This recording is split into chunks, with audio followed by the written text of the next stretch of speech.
আমার হক নষ্ট করলো, আমার হক মেরে দিল। এখন সে আমাকে হুমকি তুমকি দিচ্ছে যে তুমি আমার কাছ থেকে এটা নিতে হলে তোমার অনেক কিছু ফিল করতে হবে, মাইর খেতে হবে। তখন ওই অবস্থায় আপনি মনে করেন মাইর খাওয়ার দরকার না, আপনি ছেড়ে দেন। কারণ মৃত্যুর পরে যে আমাদের একটা বিচার হবে, হাসর হবে।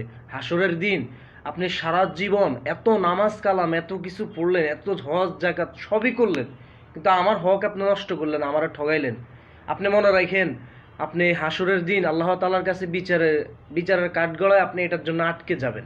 কেন আটকে যাবেন আমি বলি। আপনি মনে করেন পরীক্ষা দিলেন, পরীক্ষার রেজাল্ট ভালো হলো, কোনো কারণে আপনার নাম মিস্টেক হইলো, আপনার সার্টিফিকেট আপনি পাইলেন না। 10টা বছর আপনি পড়ালেখা করলেন, সামান্যটুকু ভুলের জন্য আপনার সার্টিফিকেট আপনি হাতে ফেলেন না। তখন আপনি কি করবেন? আসলে দুনিয়াতে মানুষ মানুষকে ঠকায়। ধরেন দুনিয়াতে আপনি একজনকে ঠকাইলেন, এটার জন্য সে ঠকে নাই, আপনি নিজে ঠকে যাবেন। কারণ আপনি হাসরের দিন যখন বিচার হবে, তখন আপনার এই বিচারের দিন আপনি কি তাকে এই টাকা, এই অর্থ সম্পদ দিয়ে তার ঋণ শোধ করতে পারবেন? পারবেন না। শুনছিলাম আপনি তা না, আপনি তাকে তার আপনার আমল তাকে দিয়ে দিতে হবে তার ঋণের জন্য।